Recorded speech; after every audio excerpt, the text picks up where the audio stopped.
예, 안녕하십니까. 김은혜 대변인입니다. 저희 통이동의 사무실에 오늘 어제 말씀드렸던 프레스 다방 기자님들 차 한 잔이라도 마실 수 있게 마련된 공간을 잠깐 보고 오느냐고 늦었습니다. 기다리게 해드려서 죄송합니다.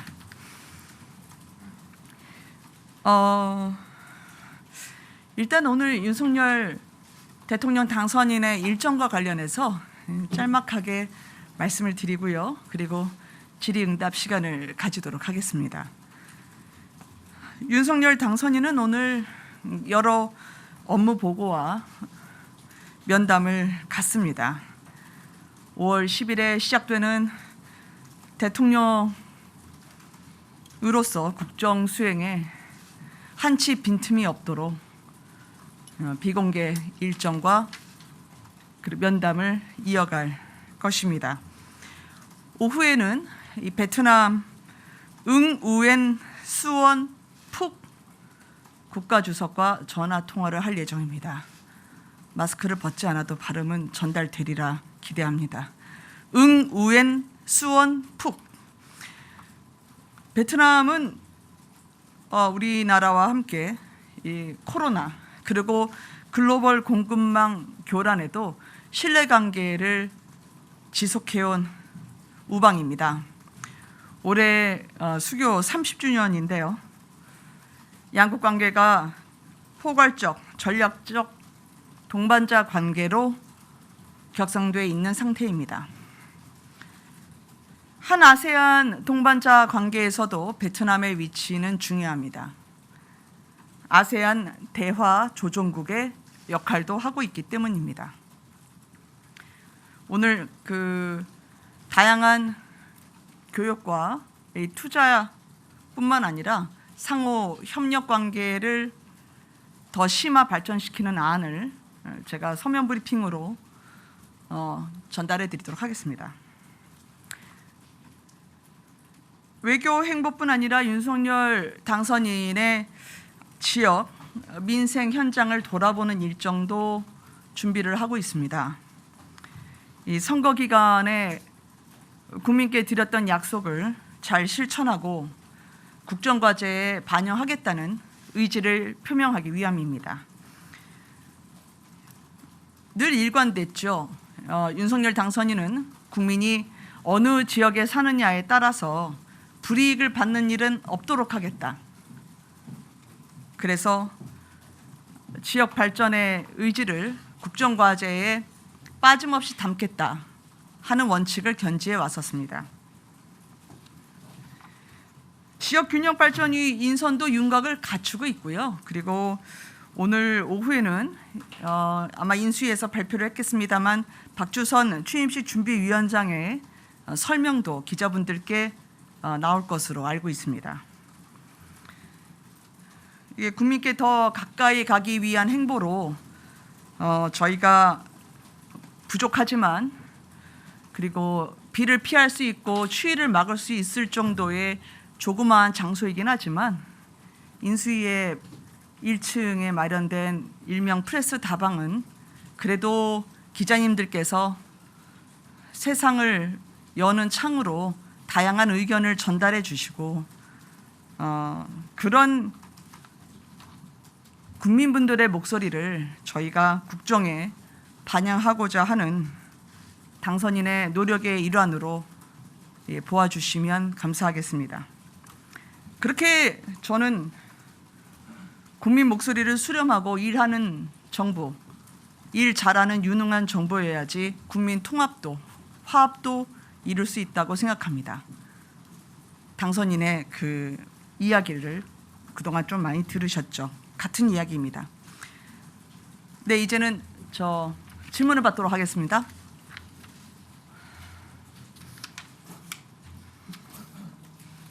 예, 마이크를 좀 갖다 주실 수 있으실까요?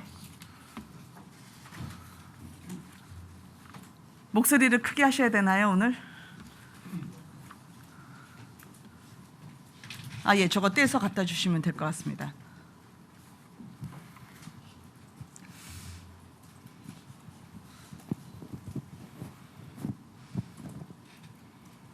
네. 아시아투데이 이육재 기자입니다. 네, 안녕하세요. 저기 좀 있으면 저희 하는 총재 퇴임이 이제 다가오는데 네네. 당선인 측에서는 그러면 아예 후임 인사에 대한 의견 개진이 아예 없는 건지 궁금하고 없다면 그 이유도 좀 듣고 싶습니다. 그리고 저기 다음 달에 한미 연합훈련이 좀 예정이 돼 있는데 네. 저기 미국 측에서는 한국 정부의 어떤 입장을 좀 한국 정부와 입장을 좀 조율하고 싶다는데 당선인 측에서는 어떤 의견 개진이 있는 건지 그게 청와대를 통해서 하는 건지 좀 궁금합니다. 네. 한은 총재 인선과 관련해서 보도가 여러 나왔었죠. 이거를 청와대 문재인 대통령과 윤석열 당선인과의 그런 만남에 앞선 전제 조건처럼 거론됐던 보도도 봤습니다만 인선과 관련한 윤석열 당선인의 입장은 그때나 지금이나 마찬가지입니다. 저희는 한은 총재의 경우 또 다른 부분까지 포함해서 말씀드릴 계기가 있을 텐데 윤석열 당선인이 특정 인사를 추천한 적이 없습니다. 그리고 그 청와대 회동과 연계되는 그런 인사와 관련한 사항은 저에게 아직 말씀드릴 만한 단계에 이르지 않고 있습니다. 한미 연합훈련과 같은 경우에는 현재 국군 최고 통수권자는 문재인 대통령입니다. 그래서 미국과 현재 청와대 그리고 국방부와의 논의 과정을 통해서 결정될 것으로 알고 있습니다. 예, 기자님. 안녕하세요. 아시아경제 금보령입니다. 저 이거 한번 흔들어 볼까요? 네. 아시아경제 금보령입니다. 방금 말씀하신 것 중에 이제 뭐 지역 이런 것도 말씀하셨는데 네. 민생 횡보 말씀하셨잖아요. 네네네. 근데 그게 이제 다른 지역 서울 경기 외에 다른 지역으로도 가신다는 것을 의미하는 것인지 네, 그렇습니다. 간다면 이름은 언제부터 이번 주부터 당장 가신다는 것인지 아, 궁금합니다. 일정은 조율해야 됩니다. 예, 그렇지만 머지않은 시점에 가려고 검토 중인 것으로 알고 있습니다. 네. 네, 동아일보 이번 주 내는 좀 급하지 않을까 싶은데요. 네. 네, 워낙 일정이 많아가지고요. 네, 네, 동아일보 조아라입니다. 네, 조 기자님. 다른 지역으로 가신다는 게 호남 지역이라든지 통합의 메시지를 줄 수 있는 지역으로 가신다는 의미인지 좀 자세히 설명 좀 부탁드립니다. 사실 우리가 국정 운영을 준비하는 데 있어서 지금까지 이제 인수위원회 어제 간사위원분들과의 첫 본격적인 회의가 있었고요. 그동안은 인선과 그리고 인수위 출범을 위해서 아무래도 주로 통이동에서 직무를 보다 보니까 여러 지역에서 당선인께서 했던 그런 선거 과정의 기억을 회상하면서 또 앞으로의 국정의 지역 균형 발전이 어떻게 이루어질지 궁금해하시고 물어오시는 분들이 많았습니다. 따라서 지역은 원칙은 정해졌지만 어떤 지역으로 할지는 저희가 결정되는 대로 말씀드리도록 하겠습니다. 예.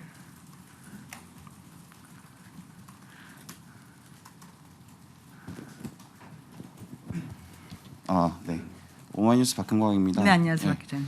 두 가지 여쭙게요. 네. 어제 인수위에서 당선인 공약을 국정과제로 채택할 것인가에 대해서 네네. 좀 열린 자세로 검토하겠다. 그러니까 어떻게 보면 좀 수정할 수도 있고 파기될 수도 있다라는 점을 시사했는데요.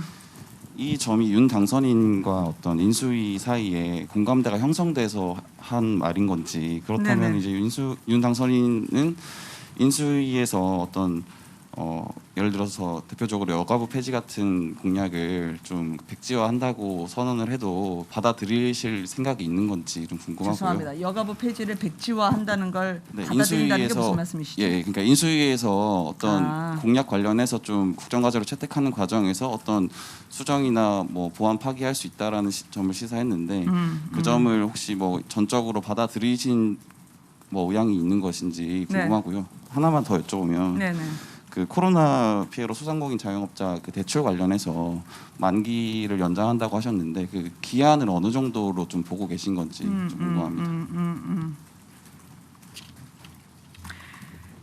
먼저 첫 번째부터 말씀을 드리면 윤석열 당선인이 안철수 인수위원장에게 코로나 위기 대응 TF의 장을 겸직하게 했던 것은 뜻이 있습니다.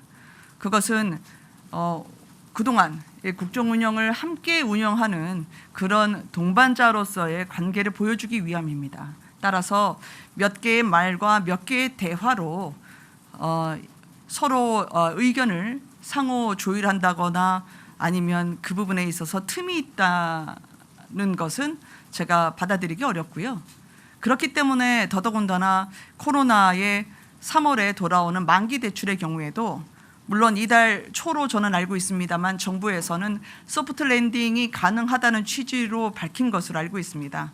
그러나 자영업자 소상공인의 지금의 어려운 삶, 즉 행정명령으로 인해서 국가의 따른 이유로, 그러니까 국가의 정책을 따라주고 협조한 이유로 막대한 재산권에 있어서의 침해를 받았을 경우에는 그것을 보상해주고 그리고 함께 일어설 수 있도록 손을 잡아주는 것이 정부의 역할이라고 생각합니다.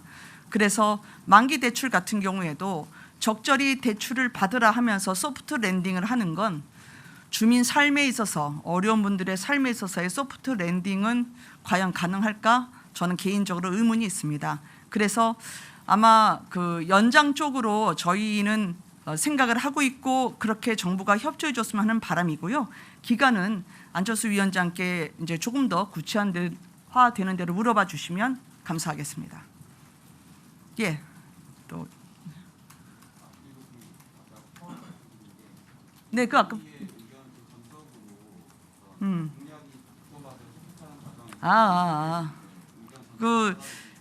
그럼요. 인수위는 근데 지금 막 시작을 했기 때문에 인수위에서의 논의는 진전이 되는 대로 그 성안이 될 것이고요. 어떤 의견이든지 당선인에게 보고되고 함께 협의하는 과정을 거칠 것입니다. 예. 네, SBS 김영래입니다. 네, 어제 경래 기자님. 청와대 5월 10일부터 청와대 개방 관련해서 이제 관저 개방은 사실이 아니다 이렇게 좀 명확하게 선을 그으셨는데 그럼 이 청와대 개방 관련해서 좀 어떤 계획이 있으시고 범위는 어느 정도인지 다시 한번 좀 설명 부탁드리겠습니다. 제가 어제 저희는 무서운 세입자가 아닙니다라고 말씀을 드렸는데 그 무서운 집주인이 아닌가요? 라고 반문하시는 기자님도 계시더라고요. 집주인은 늘 국민이죠. 저희는 국민으로부터 권력을 위임받은 자기 때문에 늘 국민이라는 집 속에 살고 있는 세입자일 뿐입니다. 따라서 뭐 관저를 어제 뭐 잠금 장치라는 말이 나와서 그렇게 할 수도 없고요. 그렇게 하지도 않고 사실 배려와 존중이라고 하는 건 5월 10일은 전임 정권이 임기를 마무리하는 날이지 우리가 그동안 저희가 고수해왔던 배려와 존중이라는 정치가 마감되는 날이 아닙니다. 그래서 그런 측면에서 말씀을 드렸기 때문에 뭐 관저를 열고 닫고 혹은 비소동을 열고 닫고의 그런 문제는 앞으로 그 시기가 이제 익숙해지고 진전이 되면서 그 논의를 말씀드리도록 하겠습니다. 예. 안녕하세요. 저 쿠키뉴스 최기찬 기자입니다. 안녕하세요. 네. 그 어제 안철수 위원장님이 그 소상공인 그 지원 대책과 관련해서 피해 규모를 먼저 계산을 한 다음에 지원을 해야 된다고 말씀을 하셨는데 지금까지 그 소상공인 대책들을 보면 그렇게 진행을 하면 시간이 너무 오래 걸리거든요. 그래서 그 부분에 대한 생각들이나 좀 정리들이 좀 필요할 것 같은데 당선인 쪽 생각은 좀 어떤지 좀 여쭤보고 싶어요. 이 코로나에 대한 그 저희의 역점은 어쩌면 그 규제 완화나 가장 즉시적으로 시행하기 위한 대책으로 코로나가 아주 심도 있게 논의되는 건 맞는데요.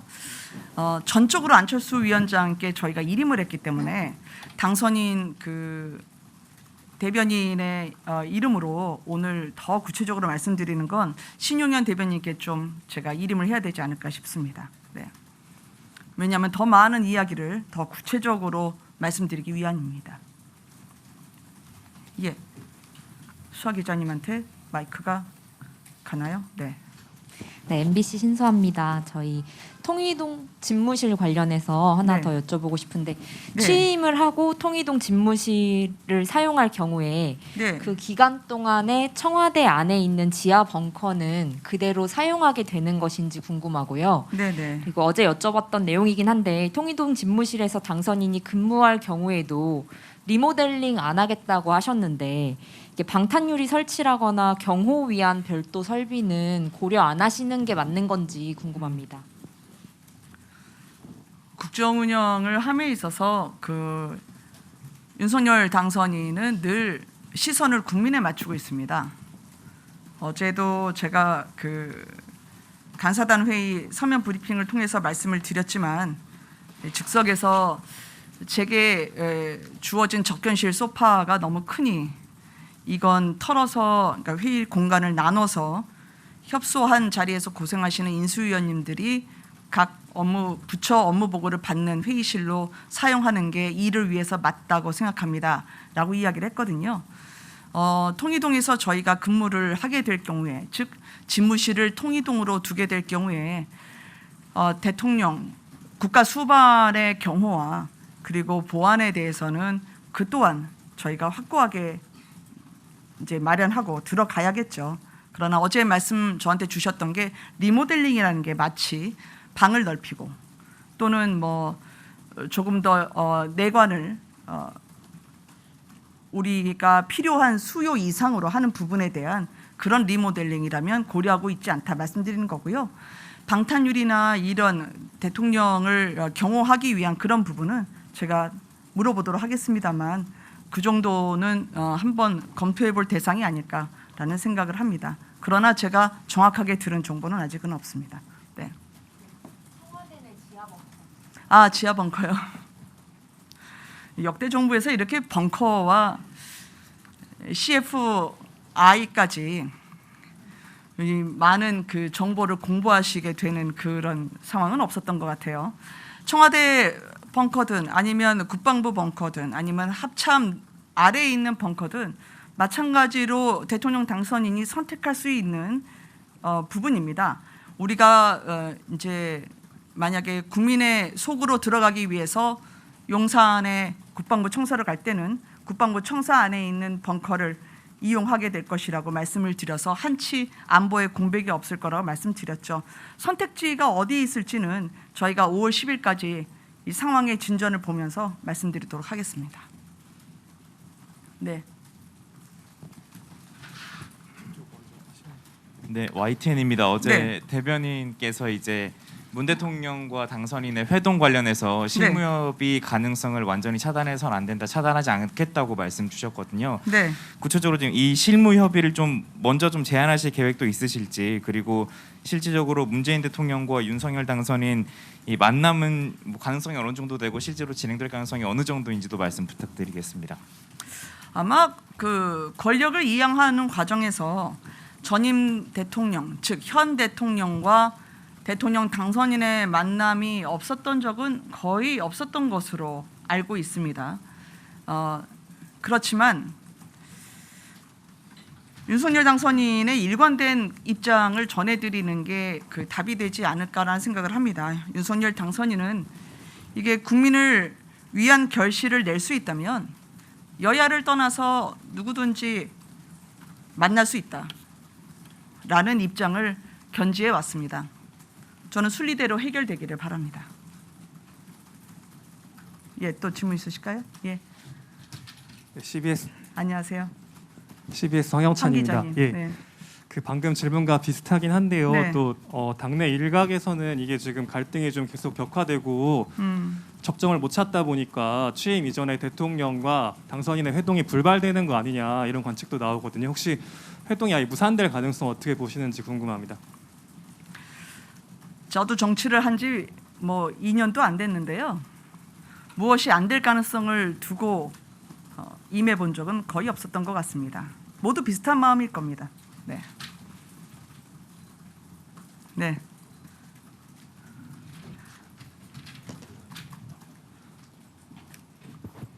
네, 경향신문 문광호 기자입니다. 네. 그 어제 서 국방부 장관이 네. 그 9.19 남북 군사 합의에 대해서 좀 위반이 아니라고 좀 국방부 현안보고에서 그렇게 말을 했는데 네. 거기에 대해서 물론 이제 서면 브리핑도 내주셨지만 좀 입장이 좀 어떻게 되시는지. 9.19 군사 합의라고 하는 것은 남북 간의 상호 합의 정신에 따라서 그리고 상대가 느낄 때 무력에 의한 위협을 느끼지 않을 정도의 적어도 신뢰관계를 기반으로 작성됐다고 하지만 이것은 어디에서 쐈냐는 문제가 아니라 그것이 우리 국민의 머리 위로 그리고 우리의 영공을 거쳐 날아갔다면 당연히 문제 제기를 해야 될 상황이라고 생각을 합니다. 네. 예, 저 뉴시스 김승민입니다. 네. 그 아까 베트남 그 국가주석하고 통화하시는 취지가 그 수교 30주년 말씀하셨는데요. 올해 중국하고 또 수교 30주년인데 중국 주석하고 통화는 예정되신 게 없는지 하고요. 네. 러시아 푸틴 대통령하고 접촉하실 계획은 따로 없는지 두 가지 여쭤봅니다. 보통은 이제 저희가 당선이 된 신분에서 그 여러 국가 정상과 전화 통화를 하는 것은 수교 30주년이나 숫자보다는 양국 간의 그 발전 방향을 모색하는 그리고 또 상대국 정상의 일정과 함께 조율이 되고 있습니다. 중국 시 주석과의 통화 여부는 그동안의 중국은 관례적으로 당선인 신분의 경우에는 전화 통화를 하지 않고 시 주석의 이른바 축전 지난번에도 한번 저희 중국 대사를 통해서 편지를 전해온 바 있습니다. 그래서 통화는 보통 당선인이 대통령의 신분이 됐을 때 근일에 그러니까 즉 이른 시일 안에 통화하는 것으로 해왔던 게 중국의 그동안의 관행이었는데요.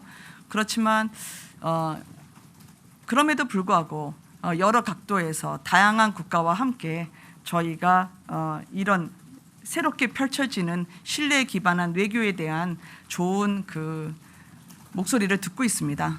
그것은 나중에 결론이 나면 말씀드리고요. 푸틴 대통령도 제가 아직 언급할 단계는 아닌 것 같습니다. 예, 한 분만 받고 정리를 할까요? 네, 하시죠. 네, 안녕하세요. 더팩트 신진환입니다. 네.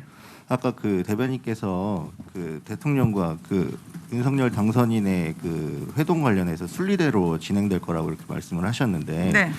그렇다면 그 대통령과 그 당선인의 회동이 성사되는 데 있어서 네. 그 관건은 좀 무엇이라고 좀 생각하시는지 궁금하고요. 네.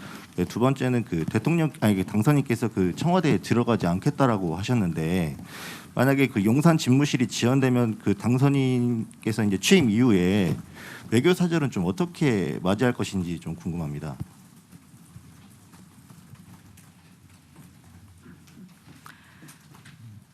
문재인 대통령과 윤석열 당선인의 만남의 관건이 중요한 게 있죠. 국민입니다. 국민이 바라시는 것 그리고 지금 코로나로 그리고 내우외환이라 표현될 정도로 러시아의 우크라이나 침공 그리고 치솟는 물가에 고통받는 국민들을 위한 그분들의 마음을 헤아리는 게 관건이라고 저는 생각하고요. 그다음에 취임 이후에 외교사절은 굳이 말씀하신다면 뭐 영빈관을 여쭤보시거나 그럴지 모르겠는데 그것은 신축적으로 선택의 폭이 그렇게 좁지 않을 거라고 생각을 합니다. 또 하나 뭐 질문하신 게 있지 않았었나요? 또 하나 질문하신 게 있지 않았나요? 청와대에 가지 않겠다라는 표현은 어디를 가고 어디를 가지 않는다라는 그런 이분법적인 논의보다는 저희가 만약에 국방부 청사로 들어가게 된다면 1층에 저희가 기자실을 마련한다고 말씀드린 바가 있습니다. 이게 미국의 웨스트 윙을 본다 하더라도 그곳의 기자실은 문을 열면 비소동으로 통하게 돼 있습니다. 물론 사전에 허가와 승인 절차가 있어야겠죠. 그리고 그 뒤에 영국도 총리 집무실을 보면 그것이 다우닝가에 있는데 바로 옆 동이 기자실입니다. 그래서 존슨 총리도 출근길에 기자분들과 함께 자신의 집무실 바로 앞에서 대로에서 기자회견을 하는 모습을 심심치 않게 볼 수 있습니다. 그런 면에서 국민의 목소리를 듣는 그 행보는 나중에 국방부 총사에 혹시 들어가게 될 때 1층에서부터 윤석열 당선인 대통령으로서의 동선에 따라 이루어질 것이기 때문에 그런 국민과 함께하면서 또 참모들과 격의 없이 소통하면서 그리고 민간합동위원회처럼 전문가의 지혜를 모아서 비로소 정부가 완성될 수 있다. 그 표현을 하기 위함입니다. 감사합니다. 네. 마지막으로 하나만. 네. 했었는데요. 네. 오늘 병무청 업무 보고가 연기가 되고 방사청을 한다고 하는데 혹시 관련해서 들으신 거 있으신지 해서요. 다시 말씀해 주실 수 있나요? 오늘 인수위 네. 업무 보고 외교안보 분과가 봤는데 병무청이 연기되고 방사청을 한다고 하는데 그 이유에 대해서 혹시 아시는지? 열리지 않은 회의에 대해서 당선인 대변인이 말씀드릴 수 있는 건 많지 않을 것 같습니다. 그래서 국방부의 업무 보고와 관련해서도 그 인수위 대변인에게 여쭤봐 주시면 감사하겠습니다. 그리고 그 CFI와 관련해서도 그 문의를 해 주시면 언제든지 제가 말씀드리도록 하겠습니다. 고맙습니다.